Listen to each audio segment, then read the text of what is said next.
Good afternoon, good welcome on another Wednesday. And you know what time it is, as SP3 always says, powered for SP3. All the way from New York. How you doing, my friend? I am doing great. It's Wednesday, and you know what that means. SP3 is on your YouTube channel, whatever YouTube channel it is. I am on it, and I am here to start off my day with John Scott with Powered4SP3, a little hodgepodge of everything going on in the wrestling world. We're here to talk about it. So leave your thoughts on everything going on in the wrestling world in the live chat. I know they're busy in the live chat even before we going live. Yeah, so I hope it's all becoming of you, a habit. all of you guys are watching live and give us your question, give us your thoughts so we can talk about what you guys want us to talk about. But let's get to it, John. Absolutely. Yeah, don't forget, as SP3 said, comment through the show, any questions and thoughts or whatever. But I have noticed, SP3, I've been watching a few of your shows and I've seen some of the regular guys crop up in the comments and goodness knows what else. So yeah, they're following all over now, from New York back to the UK, but I know them all. I know them all by their names, immediately, like Brett Thomas, Mark Lloyd, Rambo 77.619. They're a part of the Tru Heel Heat community. There you go. And the crossover from the Powered 4 TV community. So I love how it's all coming together. Absolutely. And a few people just popped on to say hi already. Fifth Gen, of course, and another familiar regular, Lewis Young. Well done, Lewis. How you doing, buddy? Hope you're having a good afternoon. We'll get to some more questions and comments as we go through the show, but keep dropping them, guys. I will read them out. But let's start at the top with what came out last week about a certain individual from WWE on some releases. This Mickie James and the trash bag firings. I mean, what on earth is going on, SP3? Is this how WWE deals with employees, past employees, when they go home? Is this what we're led to believe? How long has this been going on for? Is it just female talent or is it all talent? Because I've only seen female talent come forward at the minute. I'm wondering if there's something in that. But tell us more, SP3. Tell us more. Well, I think it was appropriate. It was poetic justice that, I was struggling for a name for Tru Heel Heat 122. And, we're going to preview Impact Rebellion. But I needed something else to talk about. I needed something else in the title. And then this happened, and I come up with the name Trash Bag Rebellion. Me and Romeo both thought of that name at the same time. It just made itself. But yes, Mickie James put out on Twitter last week that she was giving back her belongings, her gear that she left behind in WWE in a trash bag with her name Mickie title labeled on it. Basically, this started a whole entire domino effect. She tweeted out that picture and a statement. Triple H and Stephanie McMahon immediately responded, basically apologizing to Mickie, saying that they were embarrassed and that the person responsible for this was fired. So this led to a whole bunch of speculations. WrestleVotes, Fightful, Wrestling Observer all commented on it. And then it was Wrestling Inc. that reported just a few hours later that Mark Carano, senior director of the talent relations, you've seen him on Total Divas before. He deals with a lot of the female talent as well as the regular talent. He was let go from WWE. It caused pretty much his whole staff to be fired as well. A whole talent like overload, which was kind of had the writing on the wall because John Laurinaitis, who was the former senior director of talent relations, has been behind the scenes and backstage for WWE for a number of weeks. He also put out a tweet basically apologizing for the treatment of recent release talent. Mickey James's tweet was then retweet and shared by Gail Kim, who said that she was treated the same and she was released almost 10 years ago. Jillian Hall, who said that she pretty much got the same trash bag treatment. She was released over 10 years ago. Maria Kanellis, who was released last year, said that she also received a trash bag. Then we got people that came out and had comments about Mark Carano. There was people in WWE who kind of saw the writing on the wall, like I said, with Mark Carano's like powers lessening. And then there was some people who just felt like he was a snake and let the position go to his head. Such former talent as Darren Young came out and said that, he basically tried to embarrass him and tried to make him feel bad about losing his job and he had to stay quiet. Gail Kim also came out and said that he wasn't a good person. And then you have people on the other side of the spectrum, like the former Sin Cara, who said that he had a good relationship with Mark Carano. Victoria said a little story on recent interviews that her and Mark Carano had like a friendly type of relationship, like making fun of Bobby Lashley's voicemail and stuff like that. So it's like a lot of conflicting views on Mark Carano, but this is something that needed to happen. WWE needed to have a decision, needed to take some action towards this because it became public. And it's kind of crazy, like you said, to know how long this has been going on, because from Gail Kim and Jillian Hall, this has been going on for quite a number of years. And I know that a lot of the WWE stands that we have that's going to be in the live chat, going to be in the comments, going to be watching this, is probably going to say, well, Triple H, Stephanie, Vince, they had nothing to do with this. They're not in charge of stuff like this. But the fact that it's been going on for almost or reportedly 10 years, the fact that you don't know is an indictment of you guys, not a defense. It's not something that you should say to defend WWE. It's quite ridiculous that they've had this number of talent over this number of years that have been treated this way, and they're just now finding out because someone had the balls, had the audacity to make it public and to show WWE for the people that they are. And Mickey James had the correct response. Stephanie McMahon's tweet, she responded to it, and she said that, she knows that she pretty much had nothing to do with it. She knows that it probably wasn't even something malice, but it symbolized how she was treated for the last 3 years. And that was 100% on point, because Mickey James was treated horribly. We talked about it a little last week, but like the peak of a 4-year run for a former 6-time women's champion in the time after the women's revolution, where you have an all-women's pay-per-view. Women are main eventing Raw and SmackDown. They're main eventing pay-per-views. They've main evented WrestleMania twice. And Mickey James, in 4 years, the peak of her powers, was being the sidekick for someone else, was being the sidekick for Alexa Bliss, was being the sidekick for a woman that is going around like a mix of Freddy Krueger and Angelica Pickle. God damn, WWE, do you need some new writers and some new creators and some people that recognize talent and know how to treat them? Because the garbage bag is bad enough, but for a superstar to say that symbolizes how they've been treated for 3 years, that's on WWE from the top all the way to the bottom. Yeah, I agree. I think that, and like culture practice in work normally is spearheaded at the top and that filters down. So I kind of feel like ultimately they're responsible. Especially, it's different if it was just like the last 6 months. But I mean, come on, like, why are they not supervising these people more often? Why are they not sitting down, talking with their talents more, and finding out about this? Because let's put it this way: if this was any other industry, You know, this kind of thing would be well out there if something like this happened. So Yeah. I think that was bad. And also, look, Mark Carano, I'm not going to say whether you like him or hate him. We don't know the guy personally.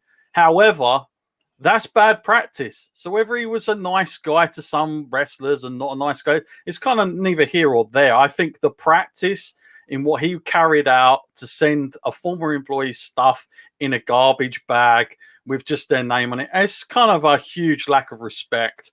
And, you know, obviously it'd been going on for some time. And SP3, I mean, let me ask you if Powered 4, you know, if we say good, if we part ways, and I send your stuff. I've got it right here. If I can't afford, are you okay? Would you be okay with me sending it in this? You'll be okay with it, I hope. I've got it ready. Like you gotta understand, you know, my street job, I work in like hotels. There's more than one trash bag. You don't have to give me the black trash bag. I know the color of my skin, but you don't have to give me the black trash bag. You could have gave me a clear bag so I know what's in it. We don't have them all here. So I know what's in it. I know it's not a trap. I know it's not a bomb of some type. You could have gave me a white clear bag, a hefty bag, you know. Like there's so many. You could have got the nicer trash bags. You don't have to get a basic ass AF type of trash bag like they gave Mickie James. The disrespect. They couldn't even give her the nice trash bag. They gave her a basic trash bag. A 6-time women's champion, an Hall of Famer.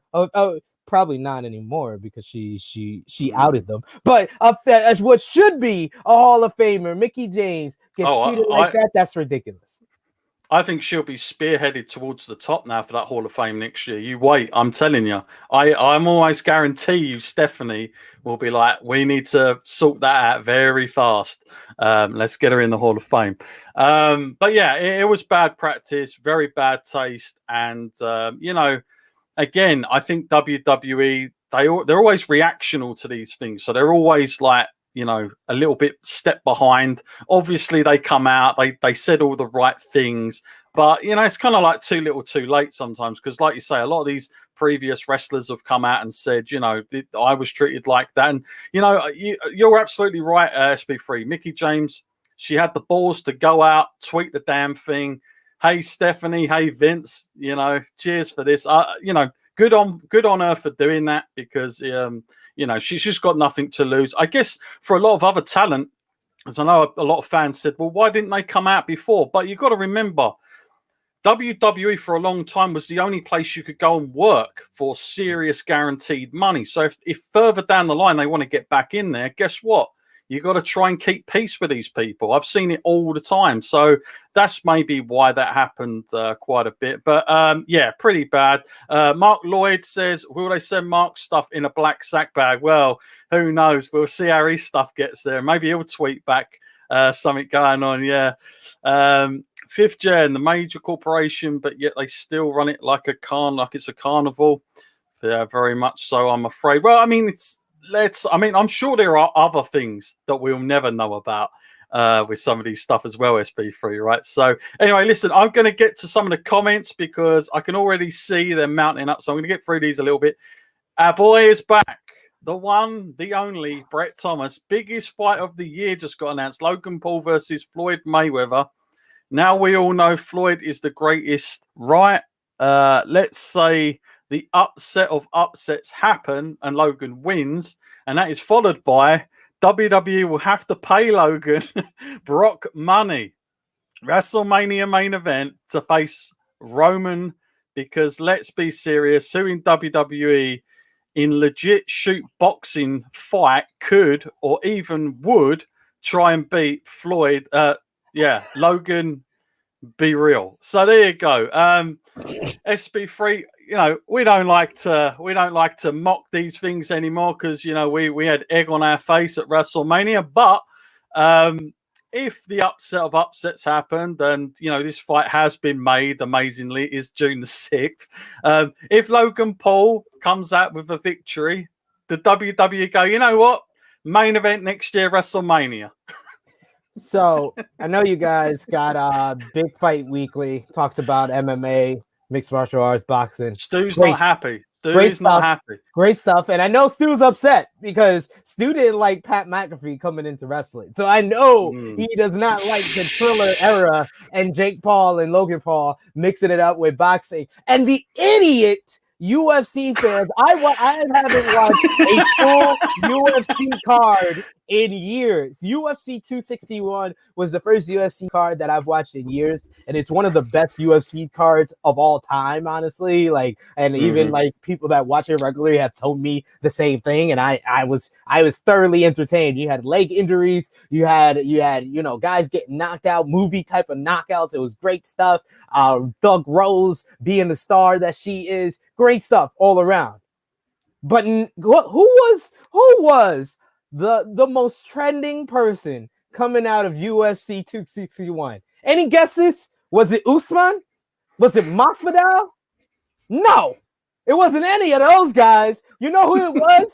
A guy in the crowd who the crummy UFC fans immediately, as soon as he shows up in the building, FJ Paul, FJ Paul, FJ Paul, FJ Paul. You're saying his name. It doesn't matter what's in front of it. You just made him another $1 million. He knocked out your guy a week ago, made $1.3 million, and then all your thousands of people who. There was like 20,000 people in the building, and about 15,000 of them weren't wearing masks. I just want to mention that as well. Yeah, that was pretty crazy. They were going crazy, and they were going crazy for Jake Paul. They don't realize you're giving him more attention. You're making him a bigger star. You made him the most trending guy coming out of this event. And then you have former UFC light heavyweight champion, UFC Hall of Famer Daniel Cormier getting in his face, causing the biggest headline coming out of this event. Not Usman knocking out Masvidal again with one of the greatest knockouts I've seen in a UFC main event. No, it's DC going face to face with Jake Paul. And then the owner of UFC, Dana White, he says, I just had a great main event. I just had a great show full of so many things to talk about. You know what I'm going to talk about for a good 10 minutes straight? How I don't believe that Jake Paul made the money that he did for Triller. Oh, he made $2 million. I don't believe he made $2 million. And then the reporter's like, he actually made $1.3 million. That's what the Triller event made. I was like, I don't believe that. And they're like, well, it's actually been proven because, we actually can see the numbers, Dana. Oh, I don't believe any of that. I don't do these circus type of acts. But this man has hired a CM Punk, Kimbo Slice. This man hires circus acts all the time. He's the biggest hypocrite that I've ever seen. Like, people want to talk about Vince McMahon and the stupid stuff that he says, the lies that he says. Dana White is playing from the Vince McMahon playbook, and it's just ridiculous. I'm sorry I had to rant about that, but Brett Thomas, you mentioned Jake Paul, you mentioned Logan Paul. I had to rant about that because UFC fans and Dana White are idiots for letting that happen, and they allowed that to happen. And as far as Logan Paul versus Floyd Mayweather, I had a friend who thought that it was Jake Paul versus Floyd Mayweather, and I was like, you silly. Jake Paul would never pick a real boxer to face in a boxing match. Logan Paul's an idiot. He's going to lose to the only undefeated. He's a 50-0. He's 50-0. You know what happened the last time someone thought they could just become a boxer and fight with the greatest boxer of all time? He took them to 12 rounds, fleeced them, and then embarrassed them, but they made the most money they ever made. So Logan Paul is pretty smart because he's going to make the most money possible against Floyd Mayweather, but there's no way do I think he's going to win. Well, unless Floyd does a WWE move and, says, you know what, I know what could make an even bigger rematch. We do an upset and then we'll make even more money on another match. You can go down as the only guy that's knocked me down and all the rest of it. At this point, nothing would surprise me. Absolutely nothing. Because let's be honest, there's no real governing boxing bodies on these fights. So who knows what happens backstage? I'm pretty sure some of it's worked out. But in any case, I was quite surprised that Jake Paul was being chanted at a UFC show. I'm pretty sure he'll probably be on their ban list for the next one. They probably won't want him going in, creating all that. Or maybe they do. Maybe secretly Dana White is quite happy with all this and he just wants to make the fight himself. That could be another possibility. But Logan Paul at WrestleMania, look, even if he does win, main event, no, please God, no.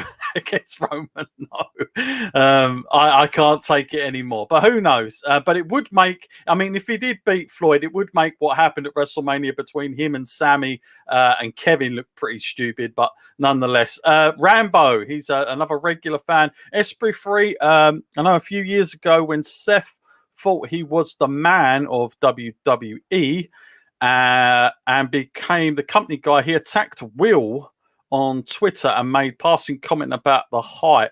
In 2021, Ospreay is the man. Who is better? Well, that's a strange coming out of left field question there already. But Seth Rollins, I don't remember this. So did this happen? Yeah, I remember this.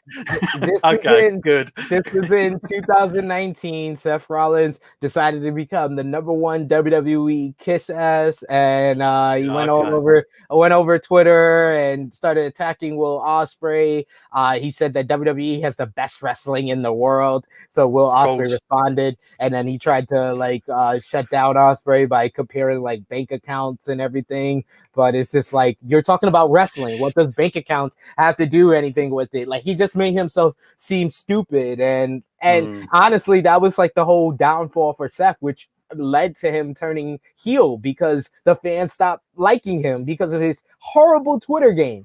And so yeah. Right now, who do I think is better? I would say Will Ospreay is better. He's the IWGP World Heavyweight Champion. He's been in 4 or 5-star or match of the year candidates already in 2021, and we're not even in May. But I don't think Ospreay is the man in professional wrestling. I think right now that's Kenny Omega. That's Kenny Omega. They're going to get to him very shortly. Or it's Roman Reigns. Either one of those. Those are, I would say, 1A, 1B as far as who's the man right now in professional wrestling in 2021. It's Omega or Reigns. And it's nothing against Ospreay. Like I said, Ospreay is probably the best worker of 2021 so far, but it's just New Japan. Their popularity has gone down due to a couple of the decisions that they've made, last year with Evil being the IWGP and IWGP World Heavyweight and Intercontinental Champion, and then the Ospreay little domestic violence angle with B. Priestley. Yeah, New Japan has just been not making the best creative decisions, and that's why Ospreay isn't considered in the man category. But he is probably in that he's in that second tier, right under Omega and Reigns right now. Yeah, no, I do. I think, easily Will Ospreay over Seth Rollins. To be honest with you, I loved him in Ring of Honor.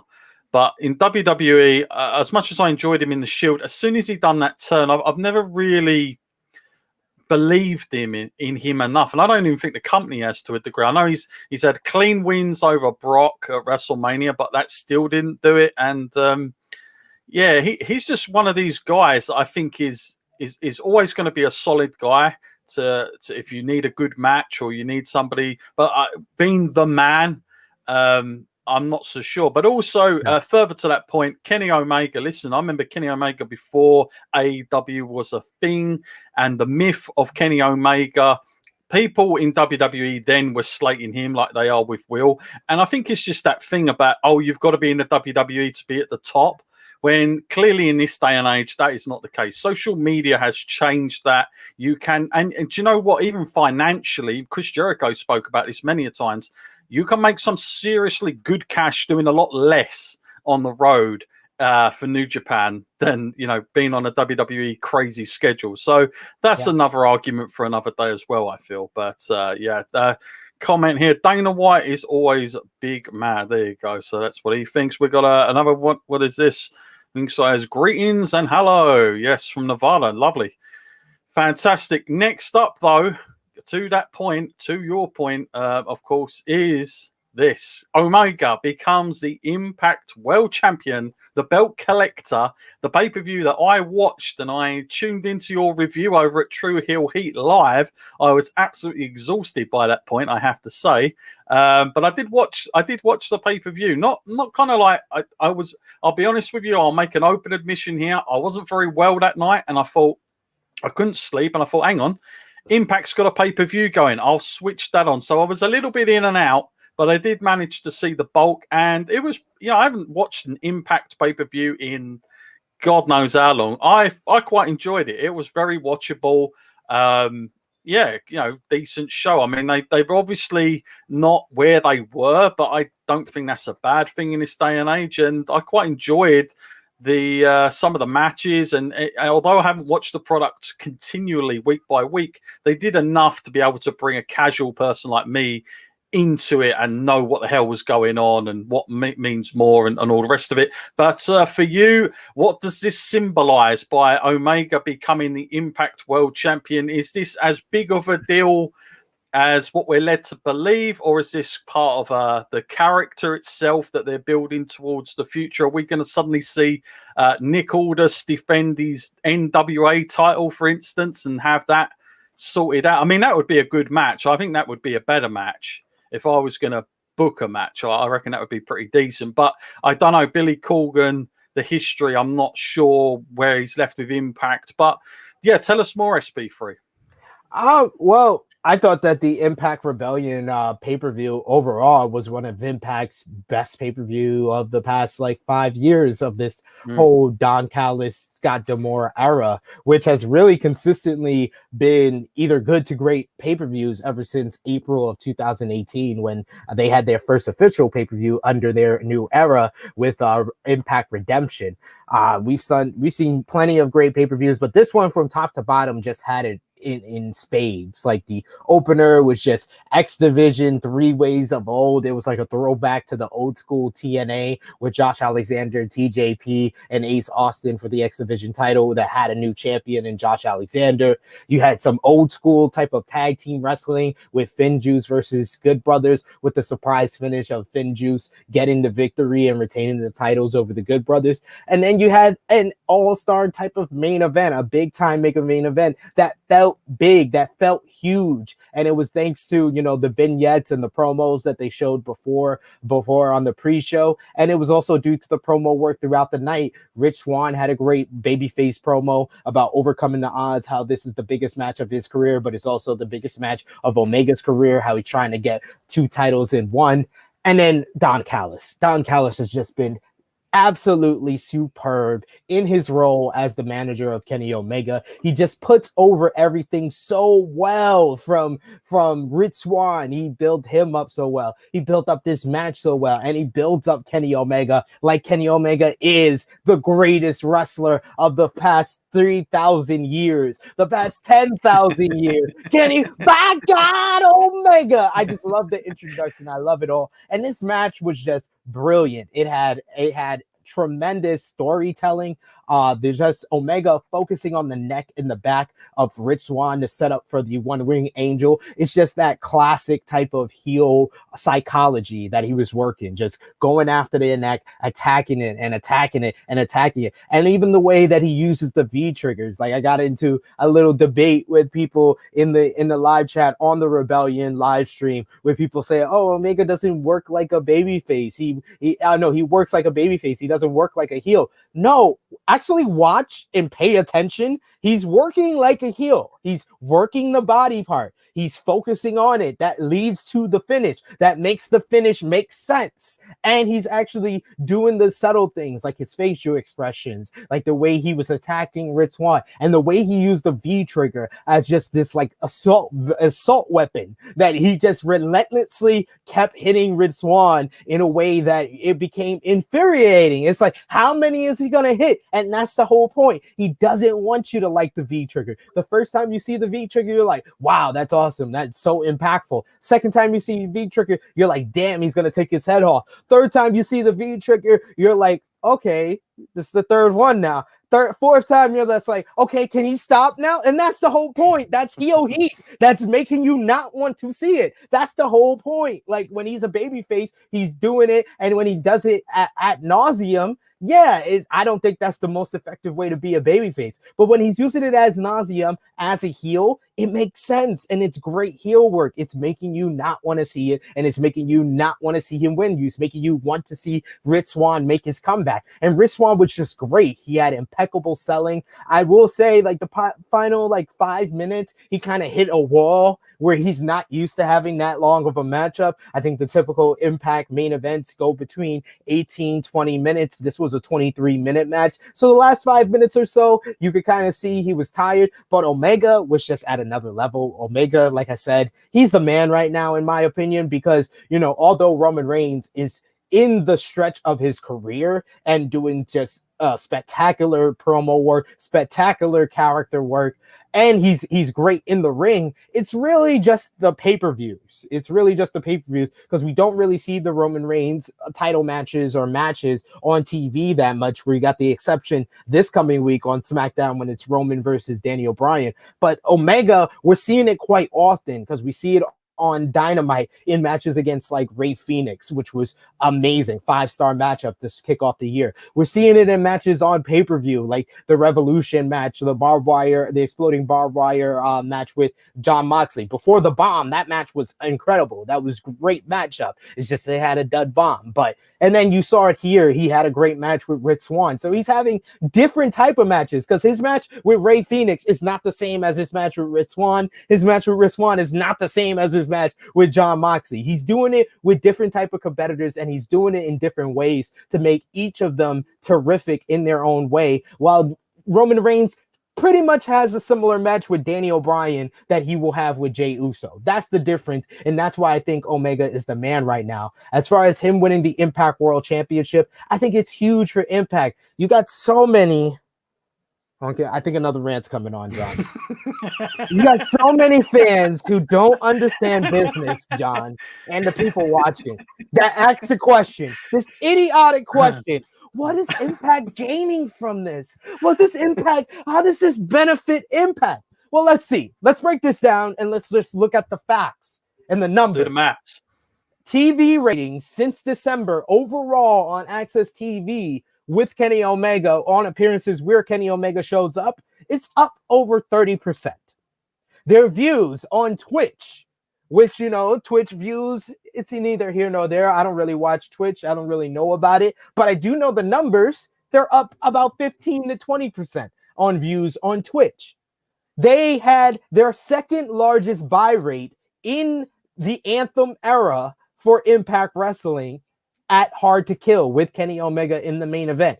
And based on the early buy rates, the early buy information, and the buzz that we've seen on social media, Impact Rebellion will probably beat Hard to Kill and will probably either be second behind Lockdown 2008, 13 years ago, or it just might beat Lockdown 2008 and become the highest grossing pay-per-view, the highest buy rate for Impact pay-per-view in its history.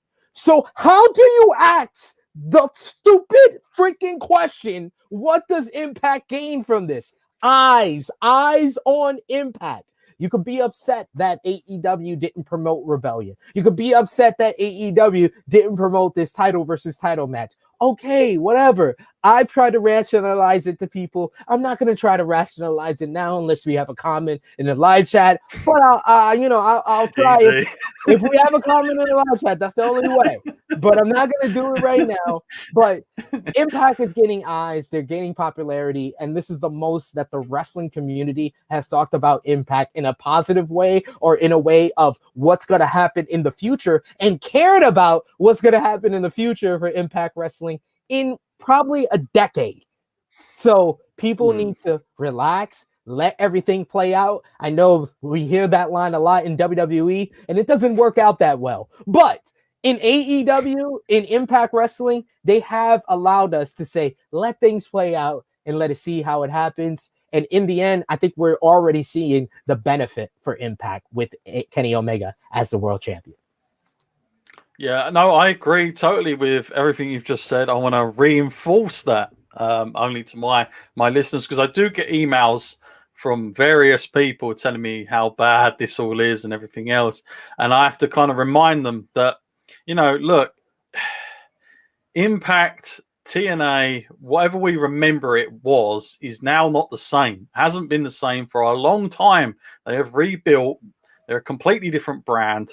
So we have to kind of like separate the history a little bit from where we are today. The only thing I would love to see now going forward, but I don't know if this is possible, but I'm sure it's come up in discussion, at least backstage with a few of the guys, is can they possibly persuade more promotions to get on board with this kind of like ultimate vision?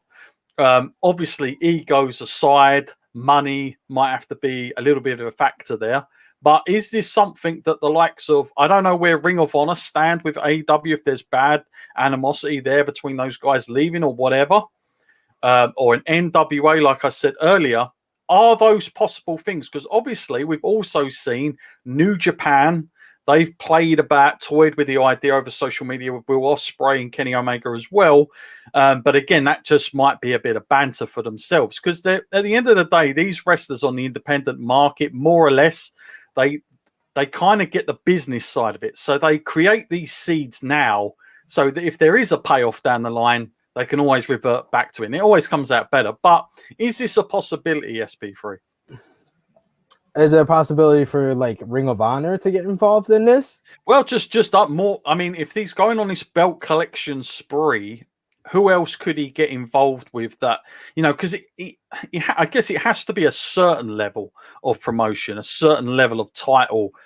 Regardless, you can't just turn up down the local sports hall and, you know, go for it. I mean, he could do that, would be shocking, and that again would put on some great credibility on whoever he would do that. Imagine that you're in a crowd full of 15 people down your local sports hall, and this Kenny Omega comes in. I want that belt now. I want another one. Put it on the back. But yeah, I mean, how many of these bigger promotions? I mean, would Ring of Honor go for something like this, or would they be like, hang on a minute? We've been around for a long time. We're not having our guy being beat by your guy kind of thing.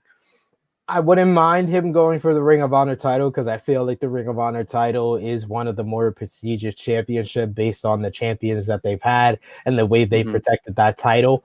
But Ring of Honor as a brand is not something that I want to see AEW associated with because Ring of Honor still has more recovery to do with you know, reestablishing their name and getting positive buzz around themselves. I think that Ring of Honor has done good with their return since the pandemic. They've been very safe and have the proper precautions for their performers, but there's generally no buzz around Ring of Honor. They've had 2 different pay-per-views since their return from lockdown, and I didn't feel any buzz going into those shows. So I think that Ring of Honor needs to kind of get the momentum back where Impact Wrestling was. Like Impact Wrestling at the end of 2020, before Kenny Omega arrives, they were on the rise. They were rising up. Like even before the pandemic, like I said, since 2018, they've consistently delivered on pay-per-view. But even since the pandemic, they had that big Slammiversary event that was one of the more buzzworthy events of 2020 with the amount of people from WWE who were released coming over to Impact Wrestling, like Eric Young, Heath Slater, the Good Brothers. That created buzz for them. Then they had their big show, Bound for Glory. And even though they didn't have like that allure of people who were just released coming to them, they still created buzz around that event. And that event was just, 6 weeks before Kenny Omega decides he wants to show up at Impact Wrestling. So the building blocks there where the connection with AEW, it didn't seem like AEW was lowering themselves to go with Impact Wrestling. You kind of got how it's helping Impact Wrestling and just anything, a partnership with any type of promotion of any type of stature, it was creating more buzz for AEW. So that was more understandable. I feel like AEW going to Ring of Honor is more of them being like, you know, thanks so much for helping us with All In. You know, let's pick you up from the gutter and make you relevant again. That's how I feel with that. Whereas with an NWA, they're another one that I feel like the buzz has really gone down because their NWA Power product has not been the best, and it's not been what it was in the past. I don't know if that has to do with the empty arena or just the formatting, the presentation, but I hear a little bit of all of that when it comes to them. But although they have that kind of criticism toward them, Nick Aldis has firmly established himself as one of the better and the most prestigious champions in all of professional wrestling. So him coming to, you know, AEW and saying promoting Nick Aldis versus Kenny Omega title versus title match, I think that will have more buzz because of not only Nick Aldis and the star that he's established himself to be, but the NWA World Heavyweight Championship and all the history that comes with. And I think that would be something that we can understand Kenny Omega going after. Although NWA doesn't have the biggest name, the NWA World Heavyweight Championship has been around since the 70s, since the 60s, and so many of these names that he keeps bringing up, the Hackenschmidt, the Ganyas, the Funks, the Flayers, those guys have held that title. So that I think that might be like an inner reason of why Don Callis has been mentioning all these great NWA world champions, because that's where Kenny Omega is going next. So I wouldn't mind that. That would make a lot of sense with all the promos that we've heard in the weeks building up to Kenny Omega winning the Impact World Championship. But we do know, as revealed by Dave Meltzer on Wrestling Observer Radio, Omega will make his first defense of the Impact World Championship on May 15th at Impact Under Siege, which is their next Impact Plus special, which I'm just going to put it out there. It's a prediction, but it might be really a spoiler. It's probably going to be the most watched or most bought Impact Plus special in history because Kenny Omega is going to be in the main event. I'm just going to go out on a limb and guess that. There you go. You heard it here. You heard it here. Under Siege. That reminds me. I hope Steven Seagal isn't turning up or something. That title. I've heard that joke so film. many times since they named their pay-per-view Under Siege. Well, they're just these films. I mean, I think they've run out of names now. You know, like they've tried to be clever and really witty with these names, and now they've just gone back to like old movies. Like, let's see what we can get. I am a bit of a fan. Speaking of names, to kind of put one of our comments together with what we're just talking about, since I brought up NWA. NWA has been on a streak of kind of ridiculous names, and their next pay-per-view is on June 6th. It's called When Our Shadows Fall. And, yes, I saw that. And like our good friend Brett Thomas just mentioned, June 6th is the same date as Floyd Mayweather versus Logan Paul. So they've already fell into the shadow of that pay-per-view. So it's an appropriate title this time.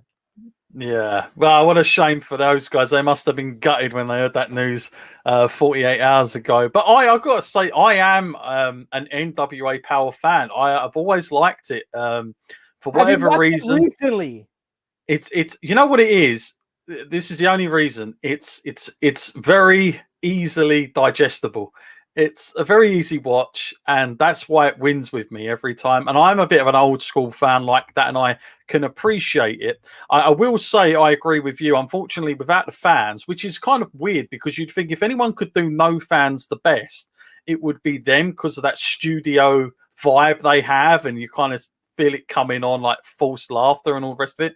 But yeah, it hasn't been the same. But I do kind of like it. It has its own identity. They don't try and be anything more than what they are. So I do like it in that respect. But yes, the NWA title would make perfect sense for Kenny Omega to go after. Absolutely perfect sense. And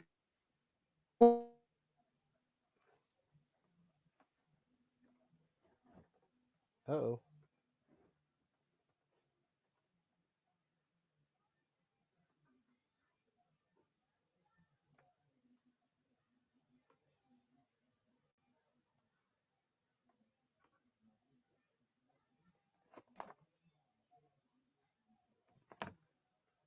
I don't know. Did we lose John or I'm frozen?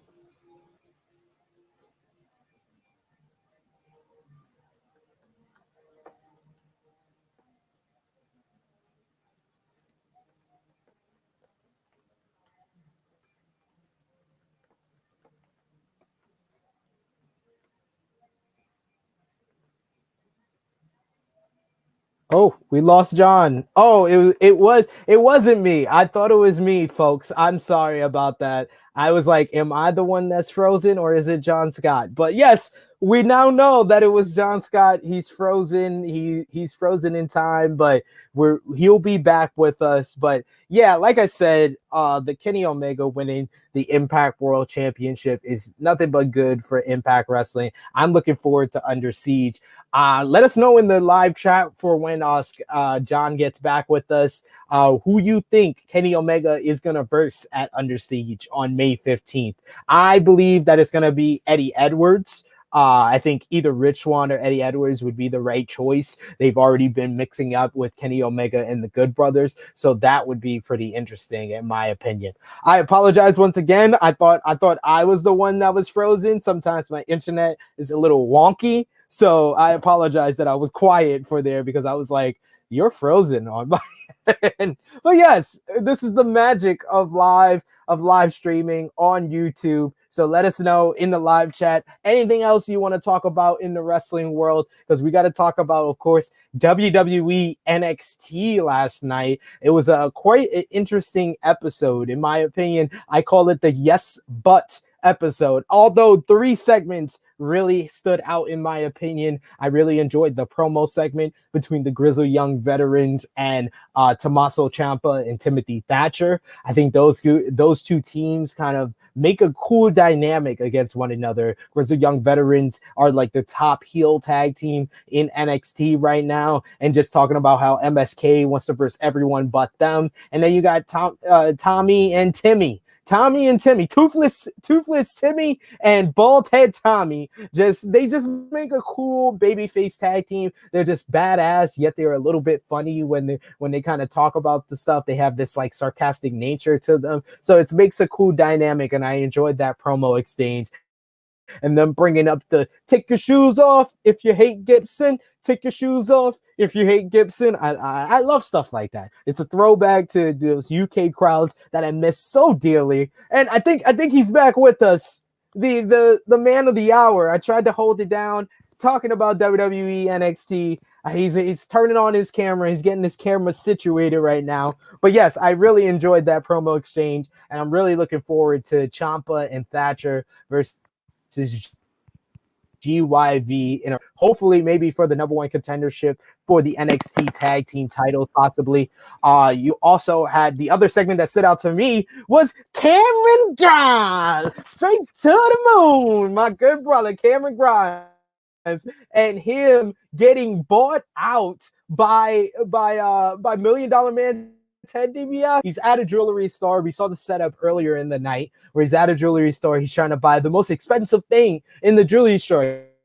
He wants a very expensive timepiece. It doesn't matter the price because I'm Cameron Grimes. And he gets bought out. He gets a nice little watch. There he is. He's back. Oh my God. He said your power went out.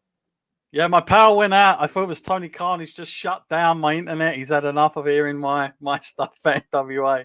The idea. And the worst part is that we've had the history of my internet going out. So this whole time I'm like all quiet and like all nervous. And people are seeing me like type to you, you're frozen on my end, and saying it. I'm saying it very softly. You're frozen on my end. And it wasn't until your camera went completely out that I realized that I'm still live and everyone else, and you're the one that was frozen. Because I legit thought I was frozen. I just thought that I was frozen and your picture was frozen. But there you go. I kept them company. We talked about Omega winning the Impact World title. I told them let us know who they think he's gonna verse at Under Siege in the live chat. And I talked a little bit about what I enjoyed about NXT, the GYV and Ciampa and Thatcher promo segment, the Ted DiBiase buying $1 million watch and outbidding Cameron Grimes. I enjoyed that. And I really enjoyed the main event. The main event was just great professional wrestling. Legado del Fantasma, Santos Escobar and his boys versus Kushida and MSK. I thought it was a fun tag team matchup. Escobar putting Kushida through the table and then taking out MSK. And it sets up 2 big title matches as well. So I thought that was the best that LDF, Legado del Fantasma, has looked. So I really enjoyed those 3 segments. But I think you just put up the comment from 5th Generation. The rest of the show was just full of distraction finishes. So it was a little bit overbooked everywhere else. So that annoyed me. But I am glad that Frozen John is back with I'm us. back. You got your fans there. He kept you going. SP3, well done. You took the lead. Thank goodness for that. I don't know where I would have been. Things like that happen, and you're kind of like, oh my God, what am I going to do? Has SP3 gone off? Because on my end, it kind of said the whole thing had stopped. So I thought, oh my goodness, the first time everything's just come to a head. So yes, apologies from my end. My damn power cuts, they have to happen on a live stream, of course. When else could they happen? Only on live, of course. But thank you, SP3. Thank you for filling in. Well done, as always. Let's just quickly run through some last parts here. We've got Warner Media getting NHL rights and what this affects, of course, AEW and WWE going forward. This is quite an interesting thing because I was reading up on this, SP3, and obviously them having NHL investing this kind of money on NHL, they're obviously going to put this in the prime spot. So what does this actually mean? Does AEW have to move? Is this like an absolute guarantee they'll have to move to another night? And don't tell me it's going to be Tuesday. The Tuesday Night War is upon us. Yeah, No, that's what I'm thinking. I think this was something that was kind of blown out of proportion. Yes, Warner Media Group have gotten the rights for NHL starting next season.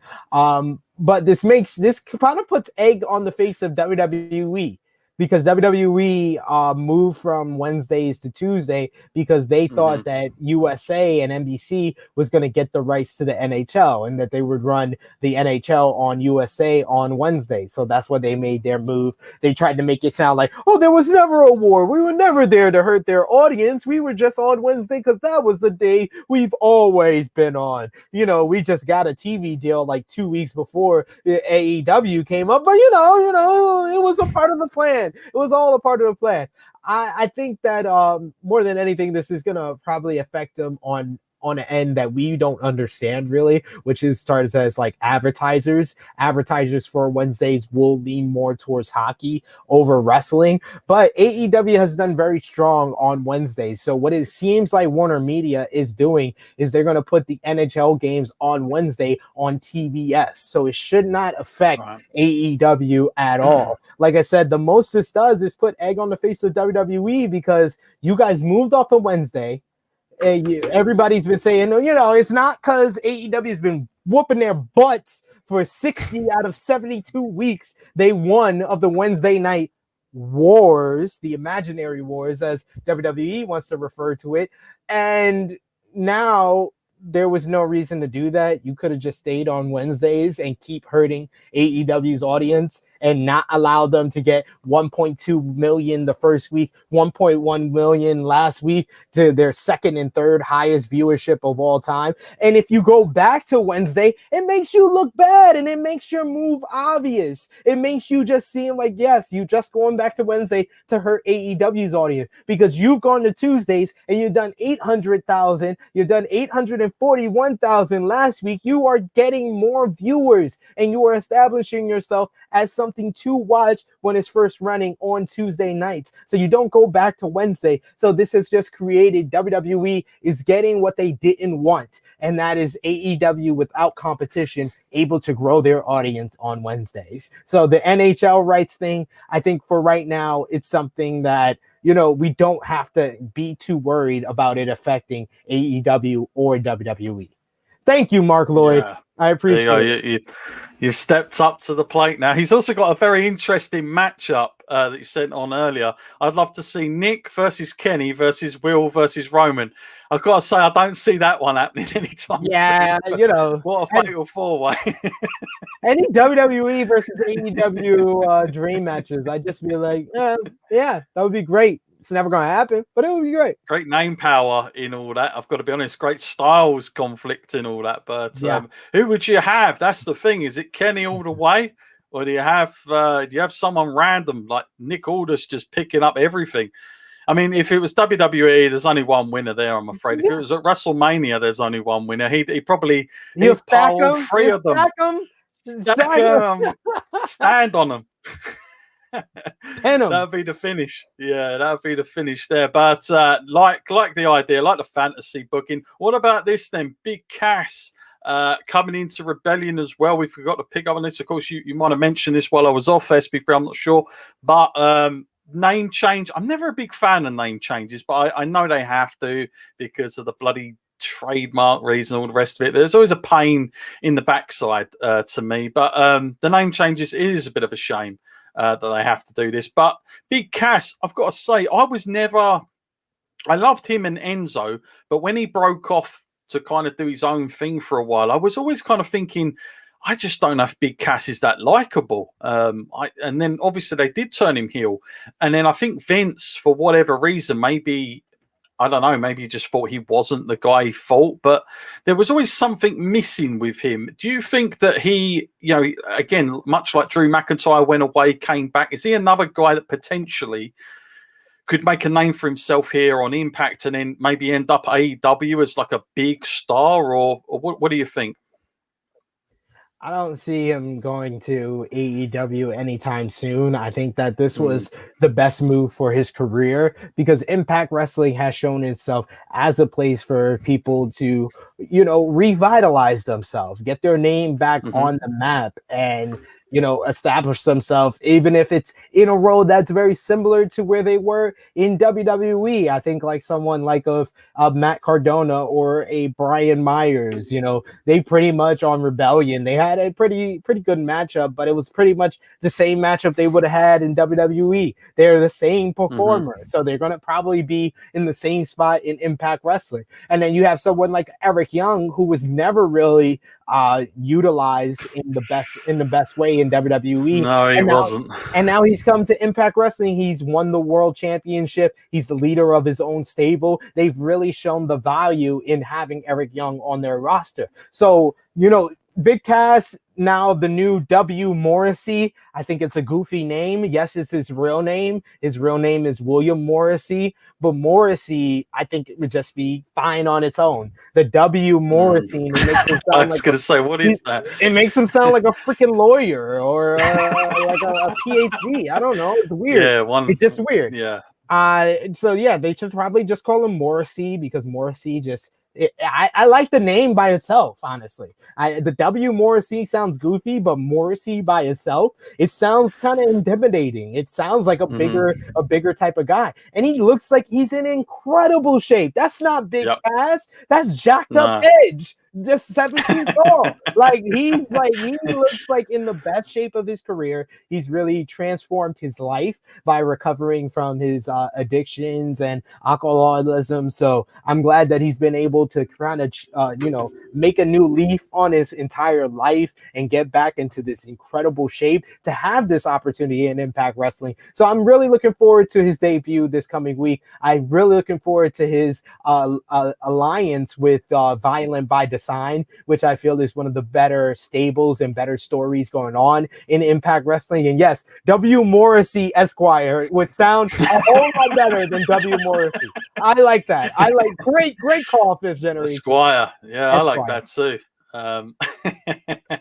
Yeah, very good. And to finish off our show, but we may have to do this much faster. I mean, we would need a lot of time, I think, to answer this question that we were going to talk about. But why is Raw so bad?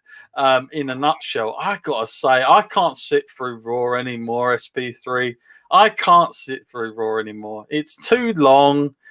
Nothing is a payoff anymore. Nothing is rewarding. Even going towards, what is it? WrestleMania Backlash is the new title now, of course. They've included WrestleMania on it. Yeah. And the Hurt Business breaking up for this B-list group that I'm now introduced.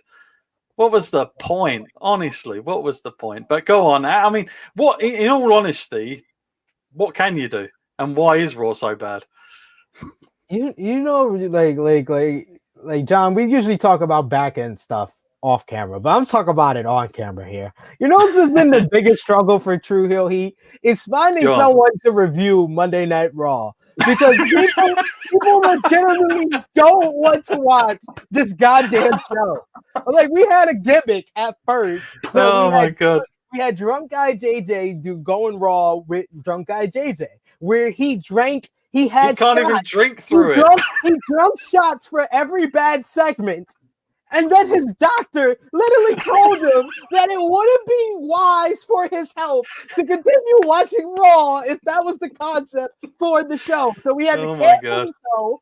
We got a great guy. He has his own podcast. It's called the Richie Moon Show, Mr. Richie Moon. He does Richie's Raw recap. I did it live with him on the Go Home show for WrestleMania, and he hasn't done a recap since. I asked him, I know he was doing like a little bit of like moving at the same time, but I asked him, I was like, everything good with the recap? And he was like, can you review this show with me? Because Raw legitimately makes me not like wrestling. Like, this is a show that actively makes wrestling fans not like wrestling, and I felt legitimately embarrassed watching this last week's show because we had a advertised matchup that got changed because we had to have partners who can't coexist. Can they coexist? It seems like the question that is asked ad nauseum on this goddamn show is, can they coexist? And we had to have it here, so we get a handicap match that ends in a DQ that leads to the tag team match that we already were supposed to have. It's like having a parking spot right in front of your house, and then you have to change parking spots, so you make a U-turn and you park in the same exact spot. Like, that's what the Raw did at the beginning of the show. And then that match ends in a freaking count out. And then we get the same two guys who can they coexist in the main event of the evening. I felt like we saw 3 weeks of television in the first third. Not good. And then to top that off, we get a bad singing performance from Elias, Jackson Riker, and Miz and Morrison. And then that leads to Rotten Tomatoes being thrown on a professional wrestling show, to the point where I almost turned off the entire TV. I could not watch it. This was actively bad. This was actively a bad show. But from that point on, it got a little bit better. I like the stuff with RK Bro, with Orton and Riddle. I somewhat enjoyed Drew and Braun. I enjoyed the ladies. Oh, no, I didn't enjoy the ladies because they had Nia Jax doing a freaking slip and slide on the outside while Rhea Ripley and Asuka are standing in the ring. Like, oh, the women's tag team division is the worst thing in professional wrestling right now. I'm putting that on everything, on any promotion. Anything that you see bad is not worse than the women's tag team division in WWE right now. It's legitimately horrible on Raw or SmackDown. It doesn't matter. Raw is just bad because you give us the same thing week in, week out. They give us bad segments that don't have a point, that don't give us a real payoff for investing our time. And they just need a complete overhaul of their creative process, of their roster, of everything. Raw is just criminally the worst professional wrestling show in the world today. It just is. There you go. You know what you should do? You're going to have to do over at Tru Heel Heat is you're going to have to rota people onto this. You're going to have to give them 2 weeks on, a month off, and stagger it around. Just share it, because it might be the only way people get through this continually. But it's a hard thing to cover. I mean, that's what I say to you. Power, when I watch Power, it's like an hour. NXT UK, nice, it's an hour. I'm fine with that. But Raw, my God, it is like a marathon, and it's quantity over quality every time. It really is. They do not have the roster. And you could put both rosters together and it still wouldn't be good. They don't have the formula or the roster of guys over, in my opinion. Even back when they had WCW and WWE guys in 2001, 2002, they would have even struggled then for a Raw. Raw, I don't think, should be 3 hours. And I know it's an old thing that everyone talks about, shouldn't be 3 hours. But in all honesty, wrestling for that long on a night is... Man, it's too long. No casual fan wants to sit and watch it for that length of time. I'm telling you, no TV show is 3 hours every week. Like 2 hours at best, not 3 though. My goodness. Our man Brett Thomas to finish off things here. If Jake Paul wanted to do wrestling part-time, would he become the greatest of all times? Well, you do the maths there. Part-time. Does he become the greatest of all times, SB3? Like you said, if he becomes a wrestler he'll be the greatest of part-time. What's he going to do the other areas? Then he's going to win boxing, I suppose. He's going to be the greatest of part-times. It's not all time. He's a part-timer, so it's we put him in the Brock category. Yeah, the part-time. Maybe that's where he fits in. And fifth gen, a lot of hour-long shows are some of the best. New Japan, Strong, and so yeah, I agree. I think that what it is, it's hard because WWE unfortunately will never cut it down, and the reason is they make too much money now off of ad revenue and commercials. So it's kind of like it makes no sense for them business to do it. It's unfortunate because creatively it's not helping them in the long run, in my opinion. But in the now, it makes all the sense in the world. But it's they don't have enough stuff going on, and it's not captivating enough. It's not sucking you in enough. And even the road to WrestleMania, the strongest time, it was still kind of off, So I don't know what to say. I really don't. But thank you very much, everyone who has participated on this incredible show. Of course, the one where my power cut off and I thought I couldn't get back on. But for my saviour over at SB3, thank you very much, sir, for taking on. Very much welcome my end, I've got to tell you. Was very good. SB3, where can we find you this week? We know you're on Wrestling Daily later, but what else have you got coming up, my friend? Yes, I'm with Alex McCarthy on Wrestling Daily. A little bit later, we'll go in depth about what happened on WWE NXT. Of course, have another great debate. You can see me on Friday following SmackDown on the Sportskeeda Wrestling YouTube channel with my good brothers, the wrestling legend Dutch Mantel and Rick Ucchino reviewing SmackDown. Yes, Rick and my man Dutch, Grandpa Dutch, as I call him. Here, isn't it? Yes. Yeah. And then Saturday, you can see me on the Tru Heel Heat YouTube channel with Miss Chrissy Love, Top Guy JJ, Tru Heel Heat 123. We're going to be talking about the latest wrestling news. So definitely for sure be on the lookout for that. You can see me. Where else can you see me? Oh, yes, you can see me on the Tru Heel Heat YouTube channel right now. We got my review of Roddy Piper, the A&E biography. So check that out as well with Romeo. It's up right now. And you can check out Fusion of Honor, which just came up right now on the Tru Heel Heat YouTube channel. Fantastic. SP3, always busy as ever. I've got to say as well, for those of you asking about A&E, the documentaries, I know we're not getting them here in the UK. There are places you can go and watch them, but you guys did another review of Roddy Piper's one. I want to recommend everybody get over and check that out as well. Very, very good. Was it as good as the Austin one, in your opinion, SP3? I didn't get to the end of the video of your one, but what would you say? I think because I just finished watching it right before the review. I felt a little bit more enthused about that one. So I think I did rate it a little bit higher, but I would say they're either the same or I would rate the Austin one slightly higher only because Hulk Hogan was just, he took so much away from this Roddy Piper one. Like, I can't believe the words coming out of his mouth, and then find out on the back end that a lot of the Roddy Piper stories were embellished or made up. Like, it's like a whole documentary of stories that I don't know if I should believe or not. I heard this. What Fifth Gen has just said there. I've heard many people come out and say they missed bits of Roddy's career. They went straight to commentating Roddy, and they I don't think they even mentioned Jim Crockett, which was a bit odd. But sometimes these documentaries, they try to go for a narrative that really wasn't there, but they steer in that way with these documentaries sometimes. But for us purist fans, it's kind of aggravating because you're like, where is that stuff? But I'll be interested to see what they do with the Ultimate Warrior. If they have any of that Memphis footage, I tell you that much.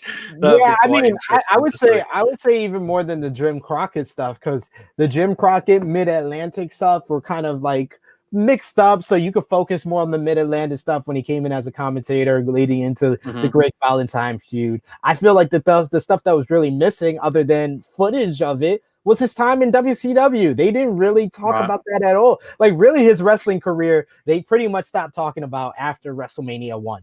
They just completely was like, Piper went into Hollywood, and then he would come back and he put over Brett, and that was it. And he would wrestle a little bit. He still had a contract, and then he didn't, and then he does. It's like it was all over the place after kind of WrestleMania 1. Yeah, no, I agree. But thank you, everyone who's been watching. Thank you for all the comments. Don't forget Powered4SP3. You can sign up now. And as I always say, to get a 50% off, very easy, use the code SP3. Really, really simple. SP3, 50% off your first month, 25 wrestling promotions. And next week, I guarantee you, as Vince McMahon would say, guarantee you, we will be announcing 4 promotions that will just be coming on board with us. So big announcements, and also some big news on June events coming from Chicagoland Championship Wrestling and TNT Extreme Wrestling. So we're really looking forward to presenting that to you. Thank you as always, SP3, for coming on and giving us from the Oracle of Wrestling, of course, all your knowledge of today. Kenny Omega there, I mean, he's happy. He's definitely happy with that. I get the feeling you're more of a Kenny guy than you are a Roman. And when I come on your show, I thought you was all about the Roman, but now I'm kind of thinking he's going towards Kenny. It's close. Like, those are my favorite 2 people in professional wrestling right now. Okay, well, there you go. You heard it there, friend. But thank you very much for everybody tuning in. Don't forget, we'll be back next Wednesday with more craziness. Hopefully not a power cut. Touch wood, if there is any, Rami, there we are. So I couldn't get some there, but yeah, we should be good for next week. Until then, guys, I've been John Scott. He's been SP3. We'll see you next time. Please check out Wrestling Travel. They're a great sponsor for us. They help us with so many different events, so many different traveling inquiries. They are the greatest. They have been seen at Starrcade, Warrior Wrestling, you name it. Wrestling Travel is one of the premier traveling organizations for pro athletes such as ourselves.